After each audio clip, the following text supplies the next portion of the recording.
and gentlemen, welcome back to Somos Mas, the official podcast of Somos Mas NM and your source for the latest news and notes around the World Cup that is now done. So, joining me this evening on what I believe is going to be our World Cup 2022 finale episode, Jacob Terrell. Jacob, I'm just gonna straight toss it to you. Like this, you came up with the idea for tonight's show, so you had sent some questions to both Earl and myself, and so with that being said, I'll let you take it away and lead this one to wherever you want to go. And of course, Earl's not here, but that was expected, I suppose. Are you cold? Is my first question. Like, do you have heat in your apartment? Because this is the third day in a row now that you have been wearing a jacket during the podcast.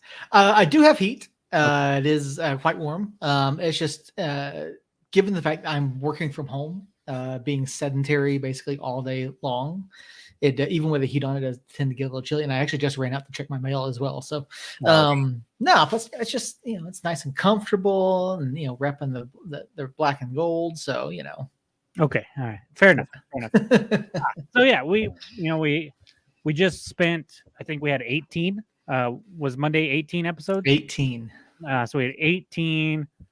Episodes of World Cup content. We had matches every day for I think 16 days or 13 days, something like that, and then we had the knockout rounds. I mean, it was just nonstop action, and there were a lot of things in there, a lot of goals, a lot of moments, a lot of matches, a lot of heartbreak for some nations, a lot of surprises for other things.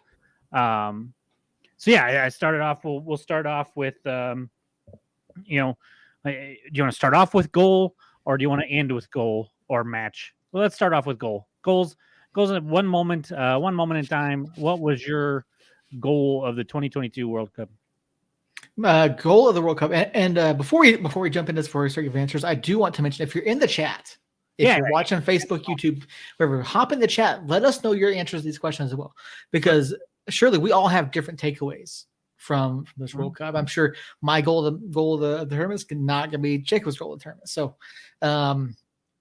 we'd love to hear your thoughts as well. This could be a very interactive show and give us a lot of things to talk about. And so, my goal of the World Cup is none other than Richarlison. Yeah, figured you would go with that one. I mean, you look at all the goals, and there were goals aplenty. There were some really good goals. There were a lot of penalties. But you look at Richarlison's goal, the one where he knocks the ball up over, into the air and, volleys it to himself and puts a absolutely fantastic goal. And, Richarlison's a guy that I've been a big fan of. And just to see him, finally show what he can do, on the world stage. Like just the individual effort that he put in on that goal is just fantastic. Except now he's hurt again. So yeah, now he's hurt again. Yay, Tottenham. No, I that one was up there for sure. To me, the moment, the technical ability, he was involved in the setup of this goal. It's got to be the tying goal in the final for Mbappe.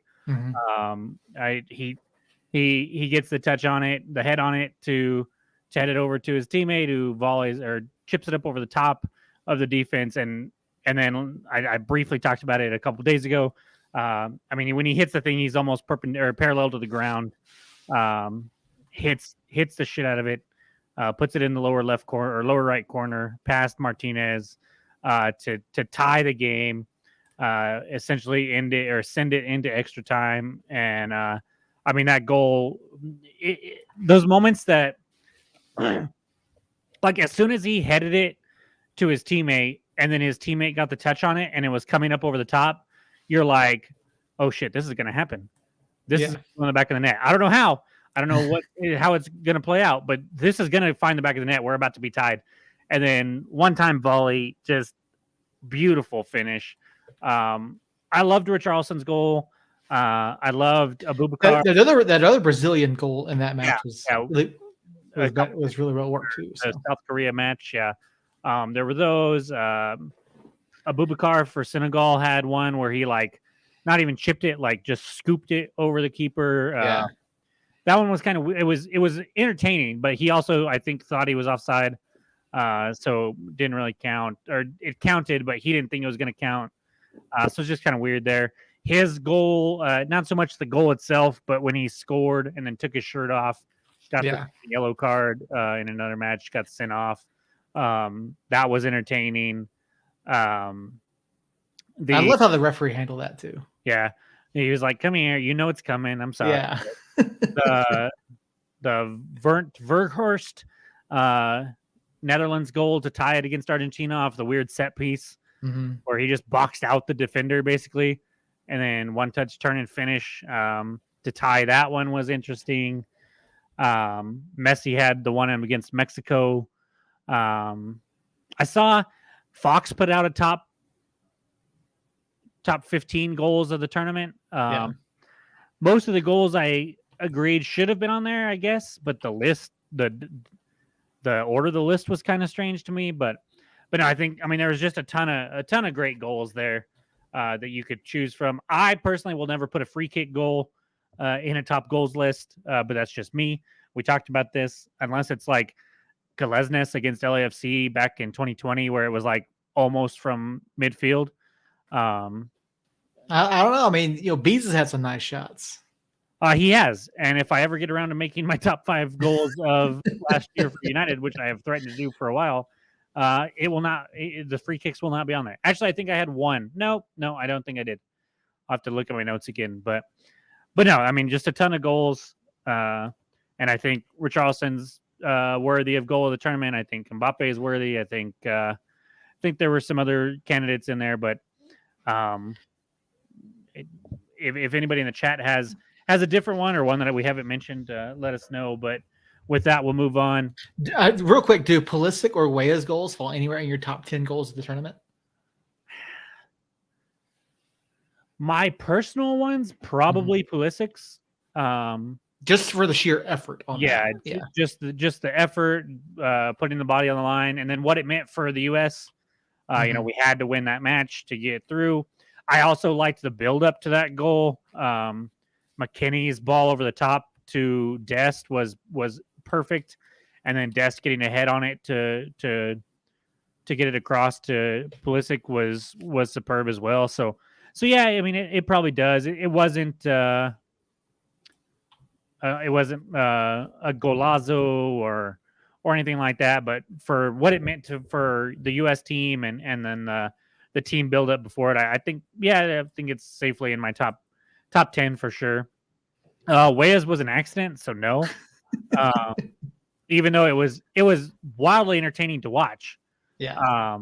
And at the time, it cut the lead in half. We thought maybe we could build something off of it, but no, that one's not going to fall in the top 10 there at all. But and Neymar's against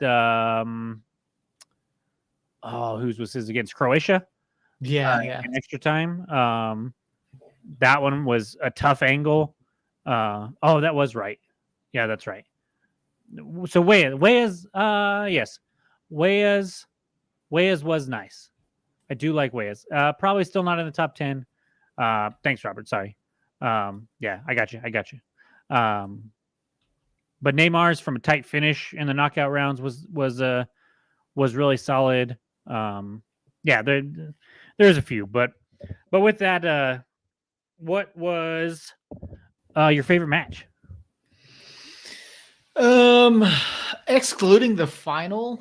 Yeah, I guess I think did I put that in the note because I don't know if you did or I didn't. I don't know what you put in there. Yeah, because I mean, clearly that was the match of the tournament by far.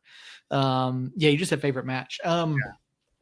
Gosh, let me go back and look at these real quick, just so I want to say, because I don't want to go England over Wales, because that was just kind of a,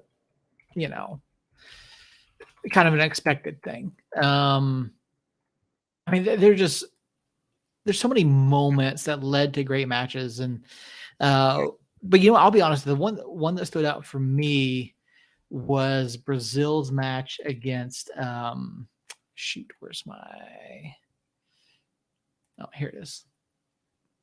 Not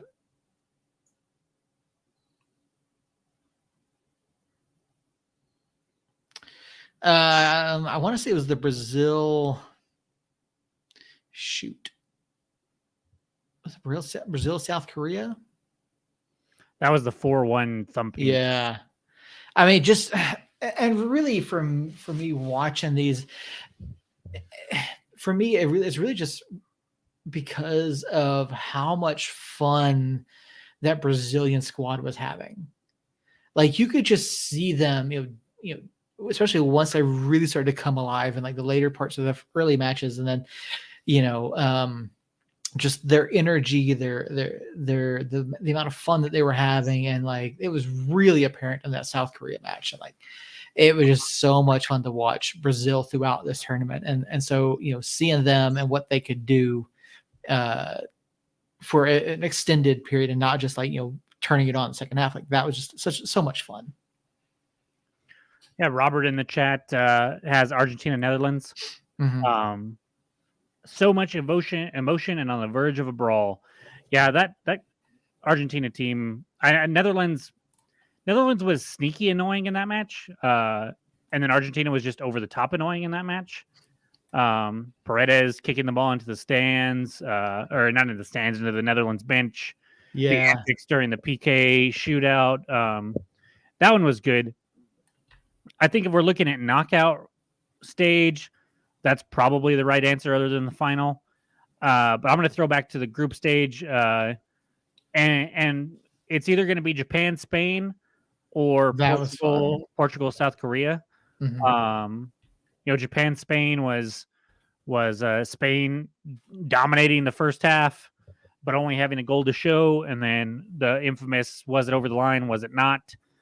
For Japan to take the lead. The Japan team was just really fun to watch for me. And then the other one was South Korea, Portugal. South Korea needing a win to advance, and then they're able to kind of counter on a corner by Portugal. My favorite player for Tottenham, Son, had gathered it and broke away, attracted a lot of defenders, put a beautiful pass in, was finished by his teammate, and that was really exciting. So I think we've got a few there. The Serbia-Switzerland match, I believe it was 3-2 Switzerland. Had a lot of emotion, had a lot of kind of off the pitch intrigue. Those teams don't like each other. Those countries don't really like each other. And it was back and forth for a little while there. That one was fun. The U.S.-Iran match, first half anyways, was fun. England-U.S. was fun. The Brazil match that you mentioned was a good time. Yeah, so I think that does it. So for knockouts, I'll go Argentina, Netherlands. For group stage, I'll go with the Japan, Spain one. I think that one was my favorite of the bunch there. Morocco, Portugal, the knockouts. Yeah, that one was good, just because Morocco won. Yeah. I mean, there were several. I think the quarterfinals were a little disappointing, but or the semifinals, sorry, were a little disappointing, but no, a lot of fun there. Let's move to. Do you have a moment that sticks out? Either on the pitch, off the pitch, celebration. The watching the gaffer for Brazil dancing with the players, and doing the chicken dance with Richarlison, like that just, like I said, Brazil's just having fun, man. And I know people got upset about it, but I'm like, it's the World Cup. This is the world, and we kind of talked about it a little bit. Like, to me, seeing the passion and the enjoyment and just them getting so like excited over it. So is it safe to say that your favorite team in this tournament, other than the U.S., was Brazil? No. No, because that's all you've talked about. No, okay. It's just there's so many. That's just one. That's just the first one that comes to mind. You watch Olivier Giroud getting the record. For for France. You see, Morocco and making their tremendous run. So like there's moments through there. The one moment that sticks out from that is Hakimi and his mom Mhm. celebrating on the pitch. I really enjoyed that one. There was one. Was it the Croatia-Brazil match? I think Brazil, Pepe heads one just wide and then gets a little kiss on the forehead. Yeah, Robert has Yeah. the Telemundo broadcaster Andres Cantor, who is from Argentina, I believe, originally. When Argentina wins, I mean, that emotion that he had, just crying and repeating that Argentina is the champions of the world in Spanish was very, very touching. That's I watched it on that, so I saw that live or not live, but I saw that on there, and yeah, that was incredible. I didn't have a lot of heartfelt moments for Argentina, if I'm being honest, other than that. No. I understand what it means for Messi to get this and stuff, but Messi was kind of a dick this tournament. and I'm happy for him, and he is the GOAT, but it wasn't like full of as much emotion as I thought it would be for him winning. Yeah. Saudi Arabia beating Argentina, like yeah, that was. I know Saudi Arabia has this issue, but I mean that was a massive moment. Yeah.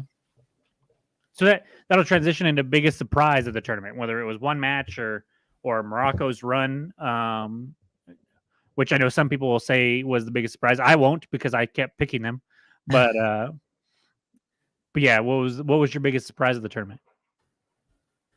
I mean, just the unexpected coming out of the group stages. I mean, very few people were expecting Morocco to come out. Very few people expected Japan to come out. The Samurai Blues, the Moroccans, just the moments that these clubs were having, and these nations that were having, being in positions where they aren't expected to be. And there were some upsets, but yeah, it's just for me those two in particular, and then Morocco's run, like it's just. That to me is it, because you put Morocco in that bracket against some pretty heavy favorites, Spain, Portugal, like the odds were clearly stacked against them. Mm-hmm. And for them to continue to do what they did throughout the tournament and play the way they did, like I think they took everybody by surprise. Yeah, and I think you can look at that Saudi Arabia match if you're looking at just a single match. That was a huge surprise at the time, obviously. Still now, Saudi Arabia can always say, hey, we beat the champs. Yeah. We're the only team that did it in that tournament. We beat them. And so by UCF logic, yeah, Saudi Arabia is the world champs. And then, Japan beating Spain and Germany. Yeah.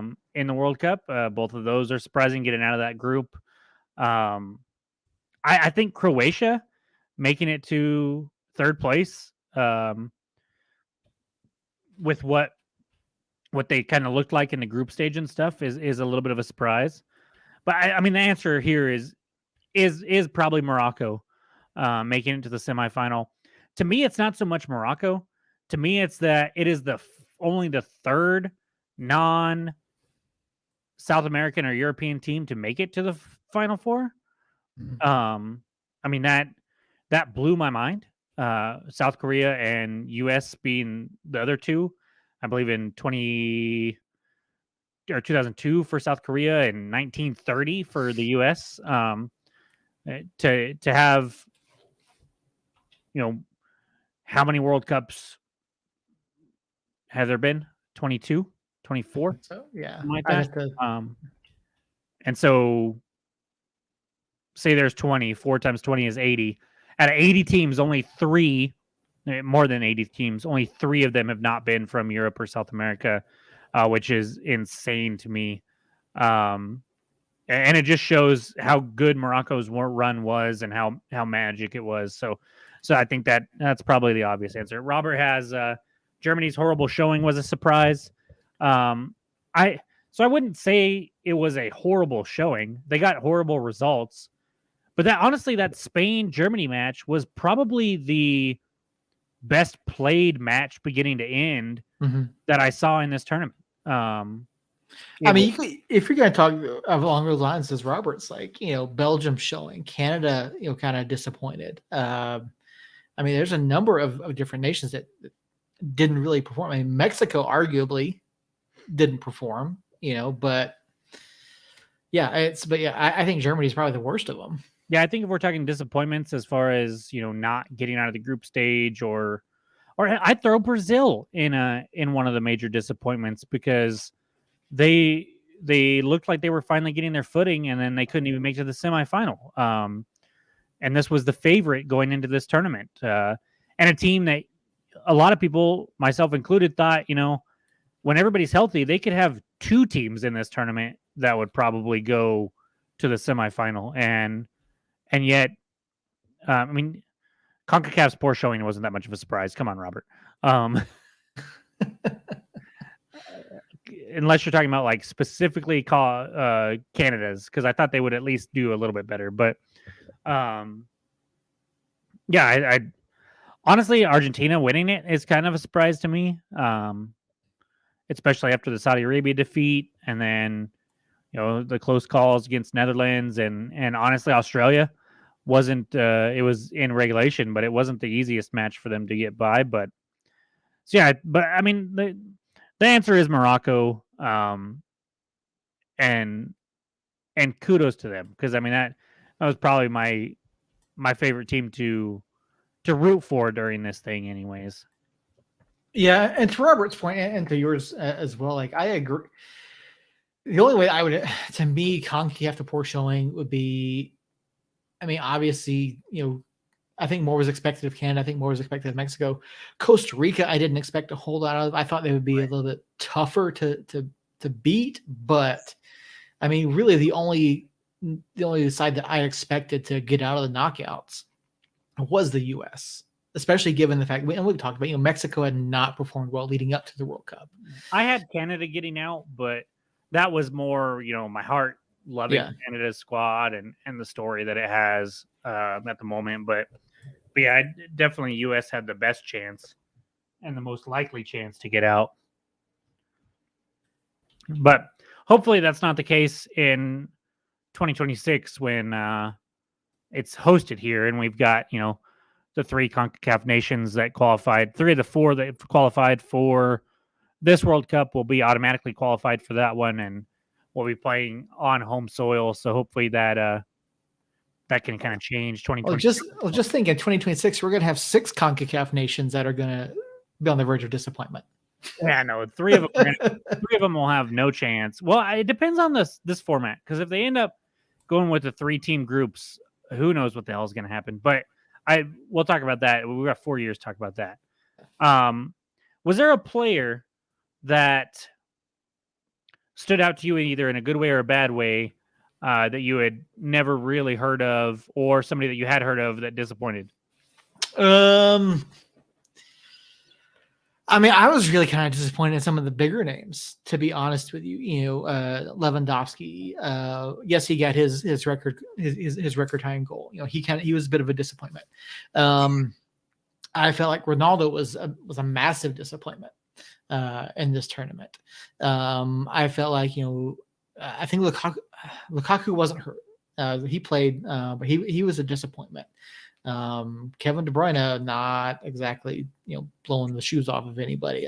This is more about the big name guys that we hear about from the bigger leagues that really disappointed in most cases. But at the same time, you've got guys like Messi who took advantage of his moments, and Mbappe took advantage. The entire Brazilian team took advantage of their moments. Harry Kane, there you go. There's another disappointment right there. Speaking of which, I have a TikTok to send you. Harry Kane had a good tournament. He had one bag PK.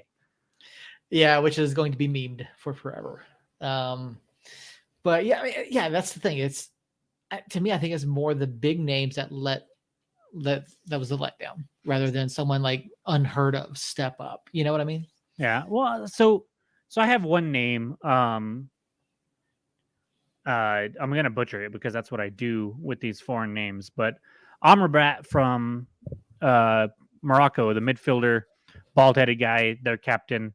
I believe he was their captain. No, Seiss was their captain, huh? Yeah. Seiss was their captain, so he wasn't their captain.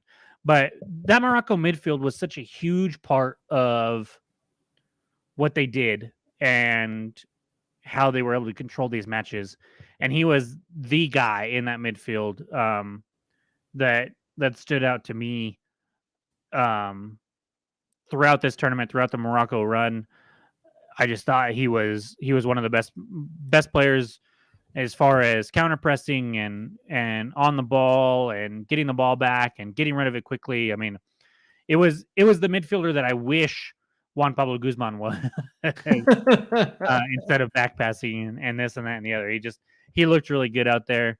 Not a name that obviously we as Americans know it very well, but Tyler Adams, the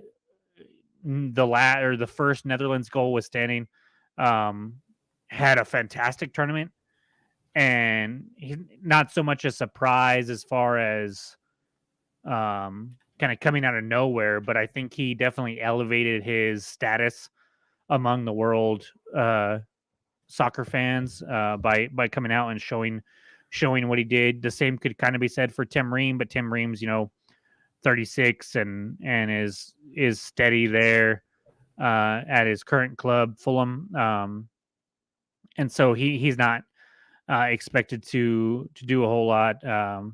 Robert comes in with the Netherlands keeper broke out. I agree that the Croatian keeper as well, Levikovic, had some fantastic stops on the penalty shootouts that he was a part of, and Gakpo I hadn't really heard of Yeah. Gakpo hardly at all until this tournament, and he really showed a lot of things.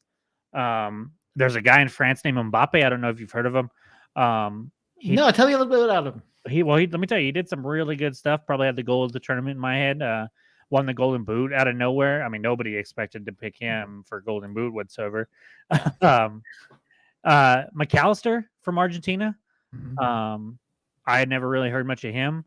Now that's not saying a whole lot because I'm not huge on world soccer for the most part, but he had a hell of a final, especially. As much as I hate to say it, Emi Martinez definitely elevated his name a little bit with his antics and stuff during penalty shootouts and whatnot. The fact that he is talking so much shit about Mbappe after Mbappe put 4 goals behind him, if you count the PK, is kind of funny to me. But nonetheless, you win the Golden Glove. You put it to your junk in front of Qatarians. You elevate your name a little bit. So Yeah. But yeah, I definitely see some disappointment for. I mean, I wasn't all that disappointed in Ronaldo because I wasn't expecting much from him. But no, I again, just so many names that you could. I mean, 32 teams. A lot of players for those 32 teams, and some of them perform really well. Some of them not so much. There was another name that I was trying to think of that I couldn't think of, or that I can't think of Neymar, now. is that someone that we might not have heard of before? No, it was a legit somebody we haven't heard of, and I can't remember. But so we talked about how we followed this tournament closer than we had followed any other World Cup before. What are you going to take away from this tournament? Is it what we saw on the pitch? Is it the controversy of having it in Qatar? How will you remember this tournament 10 years from now? Grant Wall. Grant Wall is going to be a massive thing to remember from this one. Obviously, we talked about it before. A massive voice in the world of soccer is now gone. So that's one takeaway. The fact that FIFA allowed this farce to continue in Qatar after basically admitting that they took bribery money to do this in a country where human rights are not a thing. Um, the other thing is too that FIFA has got to sell the rights to somebody other than Fox Sports. Yeah. They just have to. Someone other than Fox needs the rights to this. Or Fox just needs to do better. Yeah, Fox could do better. Alexi Lawless. Oh my God, I've never been a big fan of his. I'm a huge fan of his now. Like he was tremendous during this. But we don't need to hear about the U.S. matches every 30 seconds. We don't. See, that was like I didn't care. That part didn't bother me. What bothered me was the commercialization of Qatar. Yes. Like when they all had the robes on, I was like, oh, you guys are not reading the room. Yeah, that was. So let me ask you this. So Qatar obviously wanted this World Cup. I mean, they bribed, put out millions of dollars or whatever you want to say to get this World Cup. For them, is it a good thing in the end that they got this World Cup? Did they gain any traction with people wanting to go visit there? Did they what was their purpose for wanting the World Cup? And then did their purpose get succeeded? So if their purpose was to put themselves on the national spotlight or world spotlight and show their story in a positive light, did that happen? Or because I can't tell, because we're coming at it from an angle of these diehards, but like some of these casual fans, do you think they're watching it going, oh, Qatar seems like a cool place? Or is it just going to be tainted with everything that happened there and how they got it and the deaths and the fact that they have like 7 stadiums now that are never going to be used unless they get a Olympic? I heard they've already been torn down. One of them's already been torn down. Seriously? 974 has already been torn down. Yeah. So I honestly don't know. I mean, there was that one commercial they kept showing over and over and over, talking about, whatever, the progression of Qatar or whatever it's called, visit Qatar, whatever. I don't know what their purpose was other than to be put on the international stage. I mean, obviously their football team is not very good. They didn't do well. They also could have been mentioned as a disappointment. I mean, there's a team that the whole team was basically said, hey, you're not playing club ball right now. We're going to shut down the Qatari league so that the best players can focus on the Qatari national team so that we can have a good showing. And then they just shit the bed in that first match and really from then on out. So I mean, I'm not going to have them as my most disappointing team because I wasn't expecting them to do a whole lot. But as far as you're on the world stage, you have the World Cup in your home country, you took these guys out of their club game to train for months before this tournament even started, and then you come out and do that. That's pretty disappointing. Sorry to interrupt. Yeah. No. I mean, I'd have to look back and see who they actually played in the lead up, but it's Qatar. They were in the Gold Cup and played. We played them in the semifinal of the Gold Cup last year, and only won 1-0. And they looked solid in that match. They weren't bad. And so to show up here and just piss your pants from the bright lights, a little disappointing. But anyways, I also don't think we played our A's for a lot of the Gold Cup, if I remember right. I can't remember which, because we won Gold Cup and won Nations League, and one of them was with the MLS guys, and one of them was with the Pulisic's, Reyna's of the world, and I can't remember which one was which. But I think the one that we played Qatar in was the one that we played Pulisic and Reyna and stuff. But I could be wrong. Anyways, to me, it was a disappointing World Cup for the Qatari team. Yeah.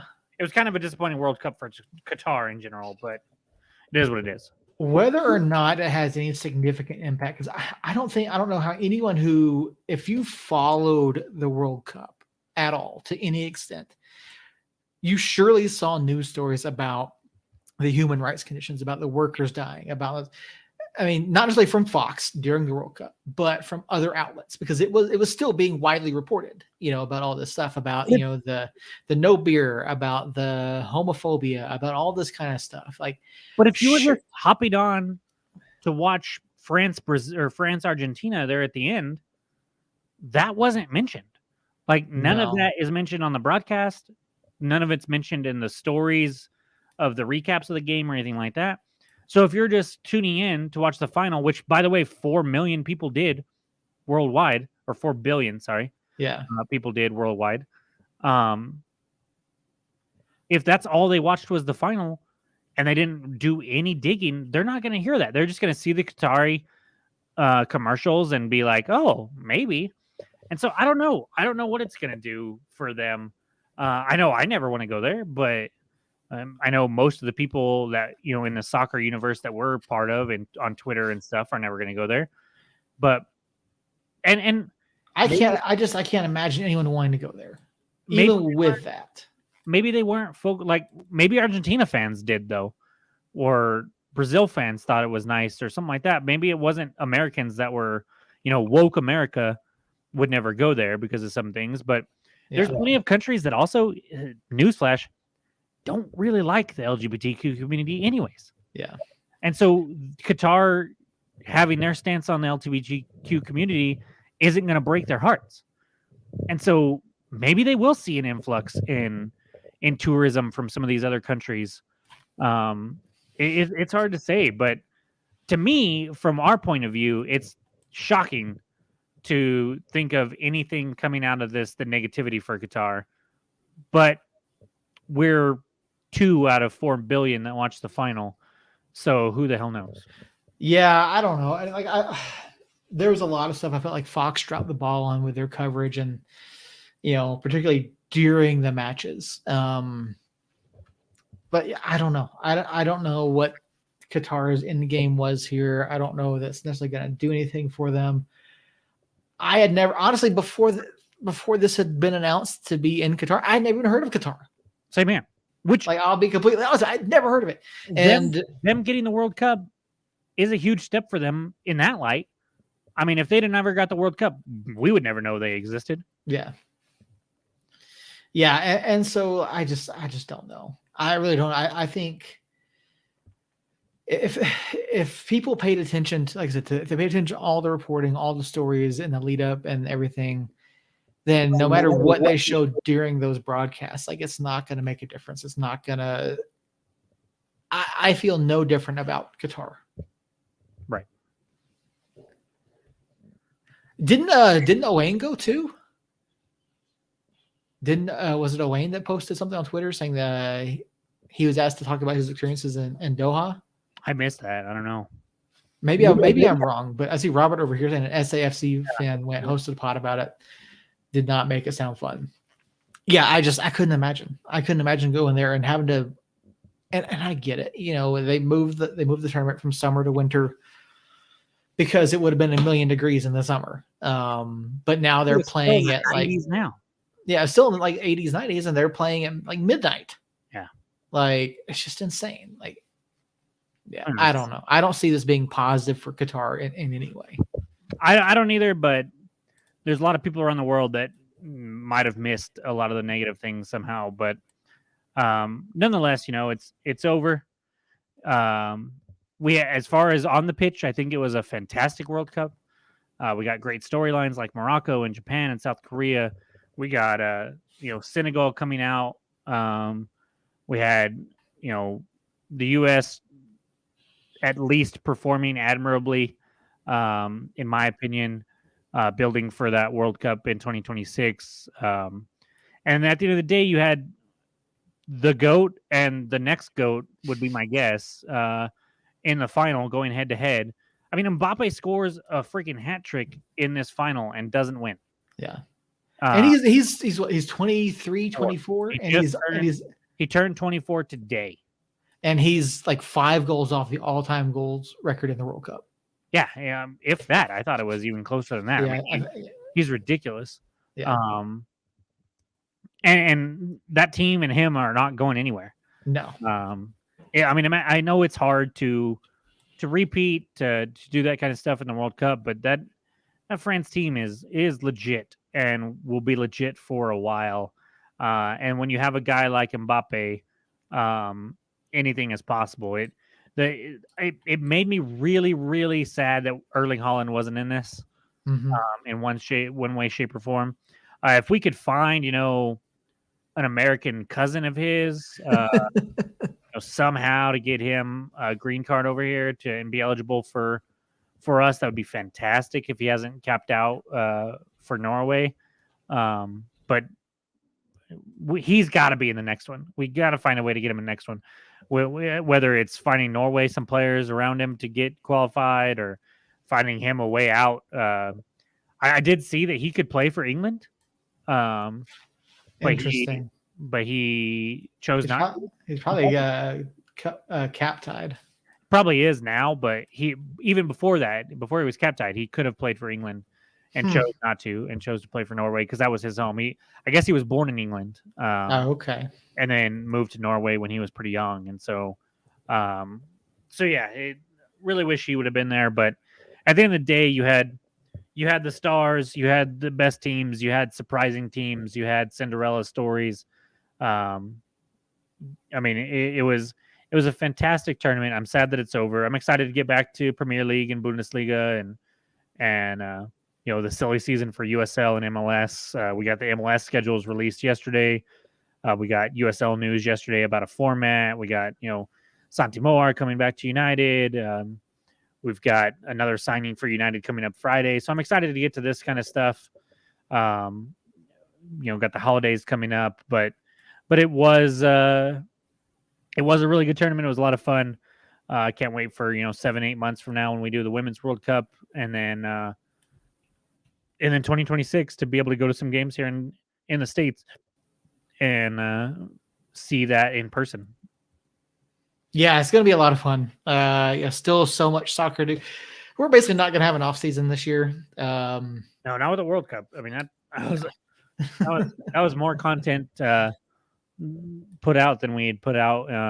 I think all United season, 18 pods. I mean, that's a lot. They weren't as long as our United pods. By the way, go check out our 2-hour pod last night that we did with Andres Trujillo of the Mexico Runners, and then we did some United stuff at the back end of that. But they were all a lot of fun.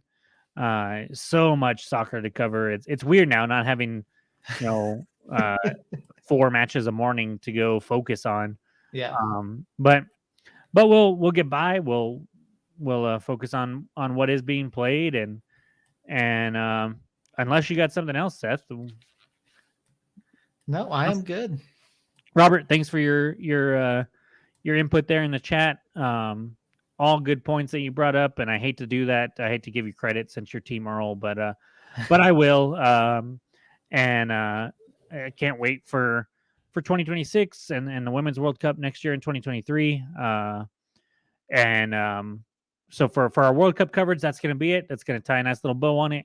We'll be done with that. We'll be back with United coverage every 2 weeks or so, unless there's some major news coming. We'll probably do one when the schedule releases and whatnot, even if it's not in line with the week that we're going to do a pod. But we'll be here. We'll be cranking out United content.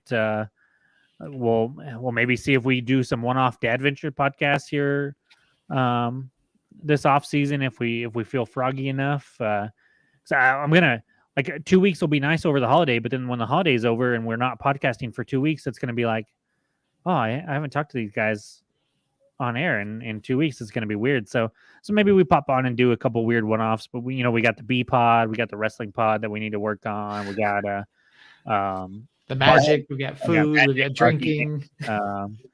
So maybe we'll pop on. We'll just have a couple silly episodes as well if we get lonely and with Seth and Earl now both being single men, gotta try to give them some stuff to do that doesn't get them in trouble.